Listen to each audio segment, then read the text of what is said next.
take a few days. Hey YouTube, and welcome to another video with myself, Microbox of X, and my partners xboxculture.com and xboxdvr.com, and make sure you go and check those guys out. I also want to give a big shout out to the guys over at thenextpodcast.com. Please go and check out their website. They've got all the latest podcasts listed on there, and you can get access to them via their website. That's run by Xbox 448 and OhSnap Sukaz, also known as Girls Can Game too. So make sure you go and check out their website, and also that they do their own podcast on Saturday evenings at 6 PM EST. But again, you'll get the link from their website for those podcasts, so make sure you go and check them out. Whilst we're on the subject of podcasts, I just want to add as well that the Micropod will be happening again this week on Wednesday evening at 9 PM BST. They're going to be happening every fortnight now. This is something that I want to do, set in stone, and have a Micropod every 2 weeks. And the great news is, you've probably seen on the Welsh Gamer or eRock8150's channel, those two guys are going to be sort of joining me as a permanent fixture on the Micropod now. You know, the last Micropod that we did, it did go on for some time, but it proved to me that we had a lot in common, and we sort of gelled as a group. So that is what I want to do for that's the direction I want to take the Micropod in now.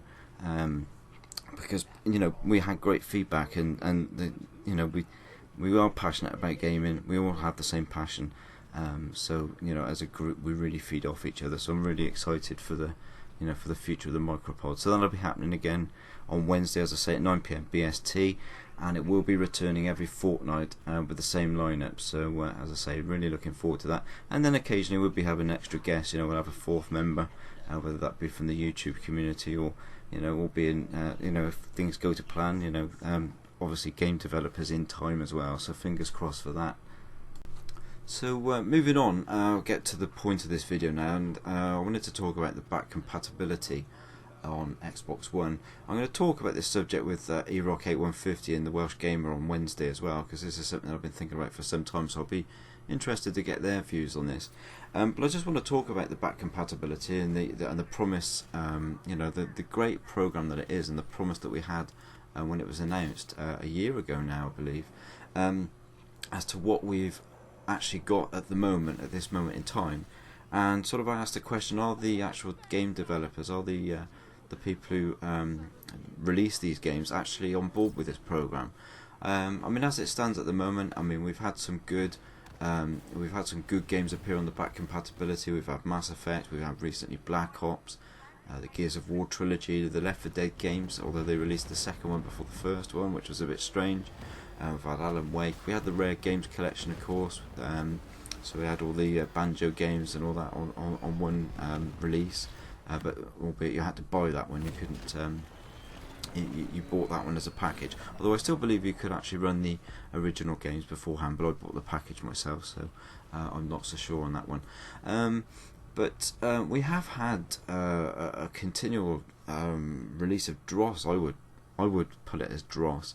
For some people this isn't an issue. Some people are interested in the back compatibility, but for a lot of people it was a main jumping point, for the Xbox to the Xbox One from the Xbox 360. When they announced this program, a lot of people suddenly started thinking, now it's time to buy the Xbox One, because they still played these games. Black Ops was one of the top 3 games requested for back compatibility. People want to play these games still, and personally playing Black Ops again, I still think it's one of the best first-person shooters on the Xbox One, which is a bit sad when you compare it. Black Ops is a much better game. Whether that's because of the maps, I don't know, but to me it just feels like a better game. But we have had a lot of dross. We've had the Brain Challenge, we've had Bejeweled, we've had Babel Rising, Dig Dug, Frogger, Hardwood Hearts. We had all the Hardwood games drop. We had Hearts, Spades, and all the others. Must, Pac-Man, Peggle. These games to me are, they're arcade games, and to me they're not the be-all and end-all of what the back compatibility program is about. For me, it's about getting things like all the Mass Effects on there, getting the Red Dead Redemption. Where is Red Dead Redemption? We've seen this appear on the dashboard a few times, and then it's been taken off quicker. There was rumour of the Red Dead Redemption 2 being announced at E3, and for reasons that we're not quite 100% sure of, that was withdrawn. Was Red Dead Redemption, the back compatibility, going to be announced there? Was it going to be a remaster? We don't know.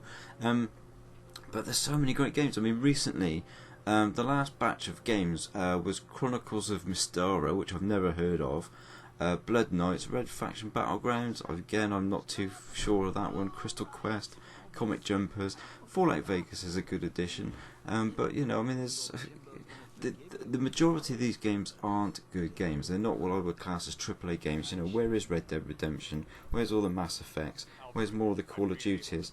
We've got Skyrim coming, but that's as a remaster game. So it just makes me ask, are the developers and are the distributors actually on board with this program? Because at the end of the day, when Microsoft announced this, they said all they had to do was get the say-so from the developers, and they just had to flick a switch. That being the case, why are we getting what I would call drossy arcade games more so than the big titles that we want to play? You know, and I asked the question. You know, I mean, I know recently we had the Star Wars games just brought to it. We had the Force Unleashed games. So we do get the occasional, but for every 1 or 2 good games, we probably get about 10 Dig Dugs and 10 Froggers. And I just asked the question: are they on board? Because if it is just a case of Microsoft have got to switch, you know, flick a switch, and when these game developers have said yes, you can bring it over, then why aren't we getting more? I was expecting, and I actually said this, I believe, in a video or on a podcast before E3. I seriously was expecting a massive drop of back compatibility games during E3. I thought they were going to drop 100 or so on us, but there was nothing. There was no release of back compatibility games at all. It was just a few, again, what I would class as drossy arcade titles. So I'm going to talk to, as I say, I'm going to talk to this in depth with E-Rock and the Welsh Gamers and see what their views on this. I mean, they might not share my views. You guys might not share my views. You know, at the end of the day, they are just my views.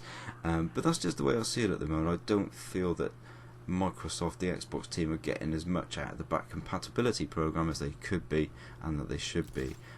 We've had enough of the Pac-Man and the Dig Dugs and the Crazy Taxes and all that sort of game. Give us the big titles that we played so much on the Xbox 360 that we want to play again.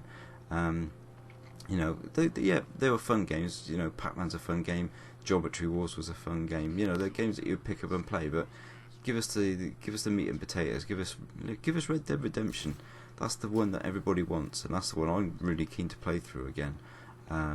Anyway, so that's my thoughts on it. As I say, I'll raise it on the Micropod on Wednesday and see what the guys think. But, you know, what do you think? I mean, leave it in the comments. What do you think about the back compatibility program as it stands at the moment? Are you pleased with it? Are you happy with the games that have come out? Or, you know, do you feel the same way that I do and feel that, you know, we've sort of been sold the short straw and we should be getting more of these titles? Do you think the developers are on board, or do you think they're holding back?